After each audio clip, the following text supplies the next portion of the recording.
আসসালামু আলাইকুম everyone, welcome to স্মৃতিস diary. আজকে অনেক দিন পর আমি, আম্মু, জুনি আমরা তিনজন একসাথে যাচ্ছিলাম নিউ মার্কেটে। তবে এই দিন রাস্তায় যেরকম জ্যামও ছিল সেরকম অনেক রোদও ছিল। যেহেতু আমরা শপিং করতে যাচ্ছিলাম তাই অনেক এক্সাইটেডও ছিলাম। দেন সব জ্যাম পার করে ফার্স্টেই আমরা চলে গিয়েছিলাম ইস্টার্ন মল্লিকায়। এইখানে আসার মেইন কারণ ছিল আমার জন্য একটা ব্যাকপ্যাক কিনা। তাই ফার্স্টেই আমরা চলে গিয়েছিলাম গ্রাউন্ড ফ্লোরের ব্যাগের শপগুলোতে। এখানে অনেকগুলো ব্যাগ দেখার পর ফাইনালি আমার একটা ব্যাগ পছন্দ হয়। ইভেন আমি এই ব্যাকপ্যাকটাই কিনে ফেলি পরে। ফার্স্ট পারচেজ ডান করে তারপর আমরা চলে গিয়েছিলাম গাউসিয়াতে। এখানে এসে ফার্স্টেই চোখে পড়ে গেল এই বো ক্লিপগুলো। এখান থেকে আম্মু আমাকে একটা বো ক্লিপ কিনে দিল, কারণ এটা আমার অনেক দিন থেকে কেনার ইচ্ছা ছিল। তারপর সামনে এগোতেই দেখলাম এই টপসের একটা দোকান। এখান থেকে কিছু টপস দেখলাম, তেমন একটা পছন্দ হলো না, তাই নিলাম না।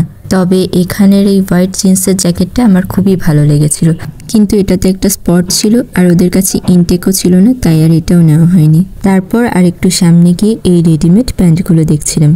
আমার একটা ড্রেসের সাথে অফ হোয়াইট কালার প্যান্টের দরকার ছিল, কিন্তু এখানে কোথাও আমরা অফ হোয়াইট কালার পেলাম না, সব জায়গায় হোয়াইট কালারই ছিল। আর এই প্যান্টের নিচের কাজটা আমার কাছে খুবই ভালো লেগেছিল, তাই এটাই নিলাম। তারপর গিয়েছিলাম আমার মোস্ট ফেভারিট সেকশন অর্নামেন্টসের কাছে।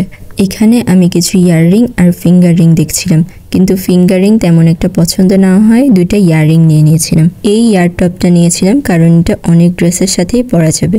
আর দুইটা পিঙ্কের মধ্যে আমি কনফিউজ ছিলাম, আমার একটা ড্রেসের সাথে পিঙ্ক কালার ইয়াররিং লাগতো।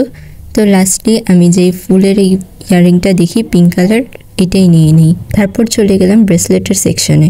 যদিও আমার ব্রেসলেট কেনার কোনো প্ল্যানিংই ছিল না, তারপরেও দেখতে খুবই সুন্দর লাগছিল এগুলো, তাই কিছু দেখছিলাম। ইভেন একটা পছন্দ হয়ে গেল, আমি নিয়েও নিলাম। এই দিন আমার যা পছন্দ হচ্ছিল তাই কিছু না ভেবে কিনে ফেলছিলাম।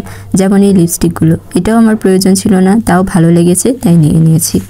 গাউসিয়া মার্কেটে আসলে যেই জিনিসটা আমি কখনোই মিস করি না সেটা হচ্ছে এখানের ফুচকা। আমি আর আম্মু ফুচকা নিয়ে নিয়েছিলাম আর জুনি নিয়েছিল চিকেন স্যান্ডউইচ। এখানের ফুচকাটা আসলেই অনেক মজা, বিশেষ করে এটার টকটা। খাওয়া দাওয়া ডান করে বের হয়ে পড়লাম। তারপরে দেখলাম এটার পাশেই একটা স্টলে অনেক সুন্দর সুন্দর কিছু ট্রেন্ডিং ক্লিপগুলো বিক্রি করছিল। এগুলো দেখতে তো ভালো লাগেই, আর এগুলো দেখতে দেখতে কিছু না কিছু কেনা হয়েই যায়। তেমন আমরাও দেখতে দেখতে 4টা ক্লিপ কিনে ফেলেছিলাম, বাট ক্লিপগুলো আসলেই অনেক ভালো ছিল। এখানে এই ভাইরাল কাঠগোলাপ ক্লিপটাও ছিল বিভিন্ন কালারের। এই কাঠগোলাপ ক্লিপগুলোও অনেক সুন্দর। তারপর গাউসিয়া মার্কেট থেকে বের হয়ে আমরা চলে গিয়েছিলাম নিউ মার্কেটে। এখানে গেটের সামনে যে সফট টয়েসগুলো বিক্রি করে, এগুলো তো আমার খুবই ভালো লাগে। আমরাও রিওর জন্য নিতে চেয়েছিলাম এখান থেকে একটা, কিন্তু আম্মু নিতে দেয়। এটার পাশেই একজন ওড়না বিক্রি করছিল। এখান থেকে আম্মুর পছন্দ মতো ড্রেসের সাথে ম্যাচ করে একটা ওড়না নিয়ে নেয়। তারপর আমরা নিউ মার্কেটের ভিতরে চলে আসলাম, কারণ এখান থেকেও আমাদের কিছু জিনিস কেনার ছিল। আসার পর আম্মু ফার্স্টেই দেখছিল জুনির জন্য কিছু ডেনিম প্যান্ট, আর এখান থেকে এই ব্ল্যাক কালারটা নিয়ে নিল। নিউ মার্কেটের 100 টাকার আইটেমের দোকানগুলো তো খুবই ফেমাস। আমরাও এরকম একটা দোকানে গিয়েছিলাম। এখানে গেলে বাসার জন্য কিছু না কিছু পছন্দ হয়েই যায়। আমি এখানে এই ব্ল্যাক ট্রেটা নিয়েছিলাম। তারপর আরও দেখছিলাম যে কি নেওয়া যায়। এই চামচগুলো দেখতে খুবই ভালো লাগছিল, তাই আমরাও বাসার জন্য 2 সেট চামচ নিয়ে নিই। আর এই দোকানের বাহিরে এরকম সুন্দর কালারফুল ক্রোকারিজ আইটেমগুলো ছিল। এখানেও আমার ব্ল্যাক কালার বাটিটা পছন্দ হয়ে যায়, আর এটা আমি নিয়ে নিই 2টা। এখানের জিনিসগুলো স্টার্টিং প্রাইস ছিল 100 টাকা করে। এই দোকানগুলোর সুবিধা হচ্ছে এখানে প্রয়োজন মতো 1-2 পিস করে নেওয়া যায়, পুরো 6 সেট নিতে হয় না। সব জায়গা ঘোরাঘুরি শেষে এবার গিয়েছিলাম নিউ সুপার মার্কেটে।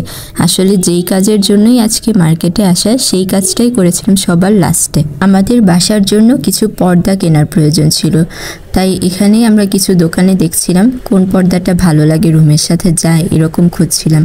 কয়েকটা দোকান ঘোরাঘুরির পর লাস্টে একটা দোকানে আমাদের 2 রুমের জন্যই পর্দা পছন্দ হয়ে যায়, আর এই দোকান থেকেই আমরা টোটাল 9টা পর্দা নিয়ে নিই। কিছুদিন আগে ইউটিউবে একটা ভিডিও দেখেছিলাম, এই দোকানের ড্রপ শোল্ডার টি শার্টগুলো ভালো লেগেছিল। ওখানে বাসায় রেগুলার ইউজের জন্য এগুলো নিতে এসেছিলাম, কিন্তু ভিডিওতে যেই কালেকশনগুলো পছন্দ করেছিলাম সেগুলো এখানে অ্যাভেলেবেল ছিল না। পরে এখান থেকেই আমরা 2জন 2টা পছন্দ করে নিলাম। আজকে আমরা একদিনে 4টা মার্কেট ঘুরেছি এবং 4 জায়গা থেকেই কিছু না কিছু কেনা হয়েছেই। মার্কেটে এসেছিলাম সেই দুপুরবেলা, কিন্তু বাসায় যেতে যেতে সন্ধ্যা হয়ে যায়। সারা দিন বাসায় গুগি আর রিও একা ছিল, তাই ওর জন্য আমরা একটা গিফট কিনে নিয়েছিলাম। আজকের ভিডিওটা এখানেই শেষ করছি। Thanks for watching. আল্লাহ হাফেজ।